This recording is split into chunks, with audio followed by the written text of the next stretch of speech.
Hello everyone, कैसे हैं आप सब। एग्ज़ाम ट्रिक्स में आपका स्वागत है।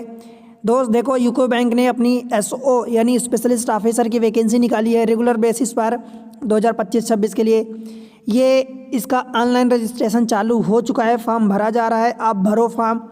डेट में बताऊं तो देखो 27 तारीख से चालू हो चुका है, फॉर्म भरा जा रहा है और 20 जनवरी 2025 तक आप भर सकते हो। ठीक है, इसमें अपन सारी डिटेल के बारे में बात करेंगे। जो है before applying candidate are requested to ensure that they fulfil the eligibility criteria for the post as on the date of eligibility. मतलब आप सारी चीज़ें चेक करो।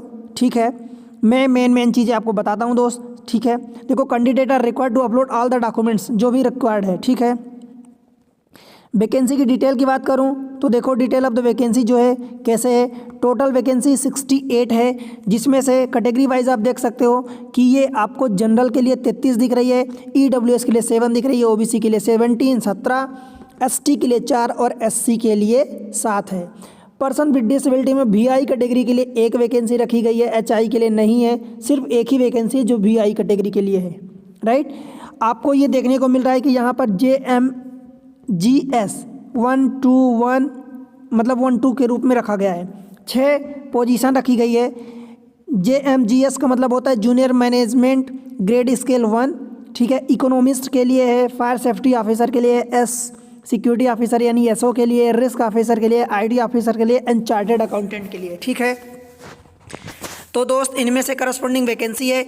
एज की आप देख सकते हैं कि 21 से 30 साल है, 21 से 30 साल, 22 से 35 साल, 25 से 35 साल, 25 से 35 साल और 25 से 35 साल। इनमें से आप करस्पॉन्डिंग इनकी एज देख सकते हैं कि ये एज है। ठीक है दोस्त, आप अपने सूटेबिलिटी के अनुसार आप चेक कर सकते हैं। राइट, फिर बात करूं कि पे स्केल आपको क्या मिलने वाली है, रुपीज़ यानी सैलरी आपको क्या मिलने वाली है। तो देखो बेसिक पे की बात करूं तो आपकी जूनियर मैनेजमेंट जो JMGS है 1 वाली स्केल है, तो उसमें से आपको मिनिमम 48,480 रुपये से मिलने वाला है और ये बढ़ता जाएगा। आपका बेसिक पे 85,920 85,920 रुपये तक जाएगा। जो सेकेंड स्केल वाला है उसमें 64,820 रुपये से बढ़ के ये स्टार्ट होने वाली, ये बेसिक पे है। ठीक है दोस्त, इसके ऊपर आप समझते हैं कि सारी चीज़ें मिलेगी। DA मिलेगा, HRA मिलेगा, लीज अकोमोडेशन मिलेगा, CCA, medical benefit, all other allowances जो भी मिलने वाले हैं वो सारे मिलने वाले हैं।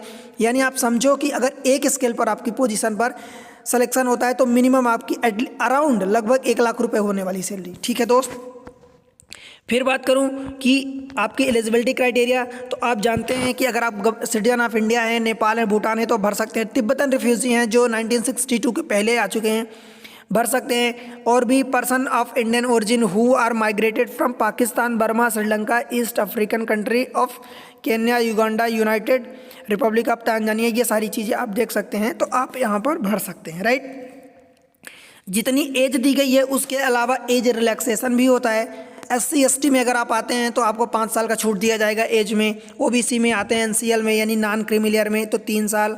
Person with disability PWD candidate है तो 10 साल का दिया जाएगा। एक्स सर्विस मैन है 5 साल का। एंड पर्सन अफेक्टेड अगर 1984 जो भोपाल राइट्स हुआ था उसमें तो अगर आपको 5 साल दिया जाएगा एज रिलैक्सेशन। ठीक है, मेन चीज़ें तो मैं आपको बता रहा हूँ। देखो एक बार आप फॉर्म भरने से पहले रीड करना। स्क्राइब के लिए आप जानते हैं कि 40% डिसेबिलिटी मिनिमम होनी चाहिए, तो आप स्क्राइब ऑप्ट कर सकते हैं। राइट, EWS के लिए भी कैटेगरी होती है जिसमें से मिनिमम एनुअल इनकम 8 लाख से कम होनी चाहिए। राइट, उसके अलावा कुछ चीज़ें हैं जो कि एग्रीकल्चर लैंड आपकी 5 एकड़ से ज़्यादा नहीं होनी चाहिए, रेसिडेंशियल प्लाट इतना नहीं होना चाहिए, फ्लैट जो है रेसिडेंशियल फ्लैट 1000 स्क्वायर फीट्स या उससे अबव नहीं होना चाहिए। ये सारी चीज़ें आप देख सकते हैं। राइट, और आपको पता भी होता है कि आप कैटेगरी वाइज। ठीक है दोस्त, देखो एजुकेशनल क्वालिफिकेशन की बात करूं तो पहले वाले में जो है इकोनॉमिस्ट यानी इकोनॉमिस्ट जो पहली स्किल है। ठीक, तो आपका post graduation degree in econometrics, business account, applied economics, ये सारी चीज़ें आप देख सकते हैं।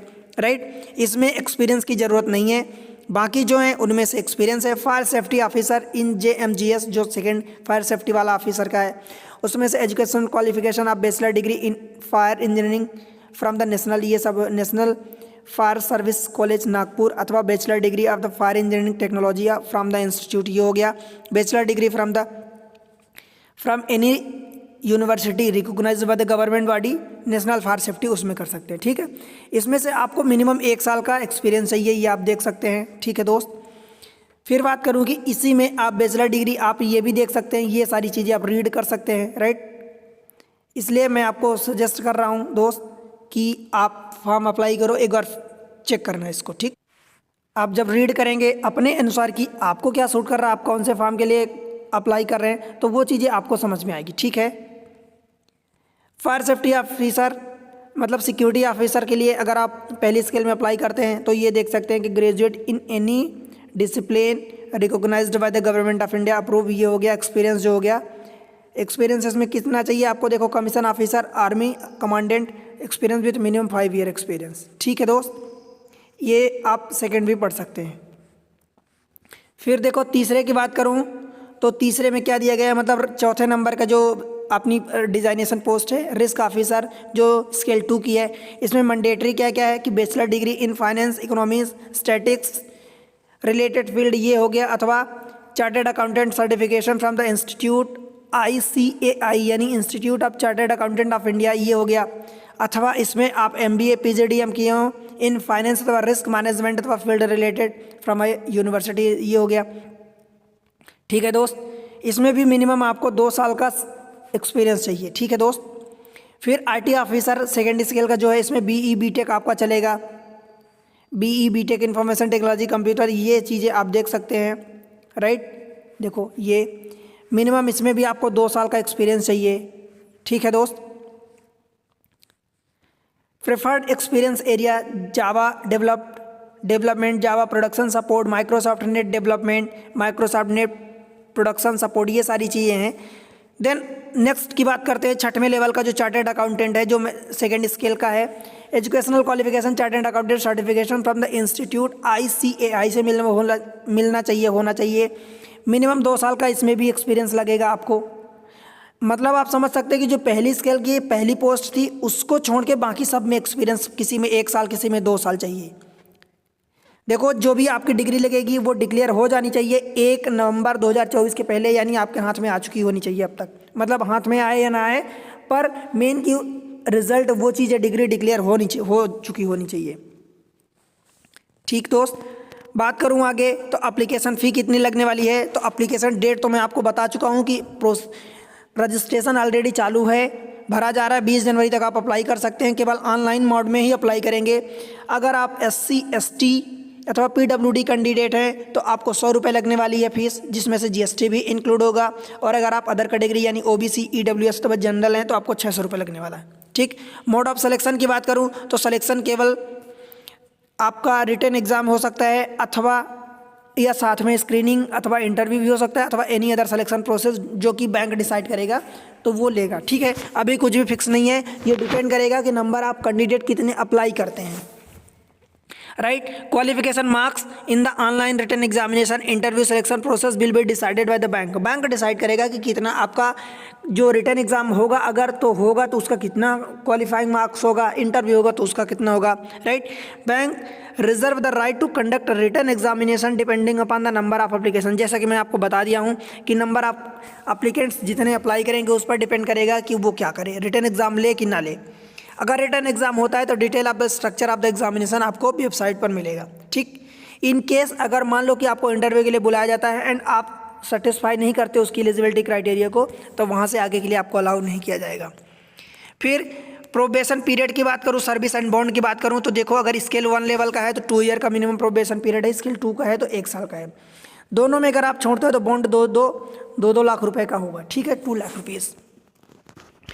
सारी चीज़ें मैं बता दिया हूँ दोस्त। बाकी चीज़ें आप अप्लाई कैसे करोगे तो अप्लाई करने की डेट बता दिया हूँ। बैंक की वेबसाइट पर जाओ, आप यहाँ से देखो अप्लाई करोगे, लॉगिन करोगे https://ucobank.com, देन स्क्रॉल डाउन करोगे, कैरियर पर जाओगे, ठीक है, ये कैरियर पर जाओगे। उसके बाद रिक्रूटमेंट अपॉर्चुनिटी पर जाओगे, देन एडवर्टाइज नंबर ये है जो दिया है 25/com70, क्लिक यार अप्लाई करोगे, रजिस्ट्रेशन प्रोसेस करोगे, देन लॉगिन करोगे और उसको फिल करोगे। देखो दोस्त, जब तक आप पेमेंट नहीं करोगे आपका फॉर्म कंप्लीट नहीं माना जाएगा, राइट। तो आपको ध्यान रखना इन सारी चीज़ों का। बाकी डॉक्यूमेंट्स लगेंगे जो भी photo, signature, hand written declaration, thumb, ये सारी चीज़ें, तो आप उसको अकॉर्डिंगली करना, ठीक है। डेट का ध्यान रखना, 20 जनवरी लास्ट डेट है। डॉक्यूमेंट्स की साइज़ वो आपको अप्लाई करते टाइम पता चलेगा, तो अप्लाई करो। देखो रिटन एग्जामिनेशन होता है मैथमेटिक्स के लिए इस चैनल पर, ऐसे ही वैकेंसी के लिए वीडियो को लाइक करो, चैनल को सब्सक्राइब कर दो दोस्त, ठीक है। और क्या करना है आपको, देखो इस चैनल पर मैथमेटिक्स की धांसू से धांसू वीडियो सेपरेट प्लेलिस्ट बनी है, वहाँ अवेलेबल है, आप उसको जाओ देखो, फ़ायदा उठाओ और कमेंट सेक्शन में बताओ कि आप अप्लाई कर रहे हो, कब अप्लाई कर दिए, आपकी कौन सी कितना एक्सपीरियंस है, कौन सी डिग्री है, किस फील्ड के लिए आप अप्लाई कर रहे हो, कौन सा डिजाइनेशन 6 जो फील्ड है, ठीक है। और अपने दोस्तों के साथ शेयर करो इसको ऐसे ही और पहुंचाओ। ये चैनल आपका है, आपको ही आगे बढ़ाना है, ठीक है। सपोर्ट करें चैनल को, सब्सक्राइब कर लें, शेयर करें, वीडियो लाइक करें। मिलते हैं अगले लेक्चर में किसी इन्फॉर्मेशन या पढ़ाई वाले लेक्चर में, तब तक के लिए बाय बाय।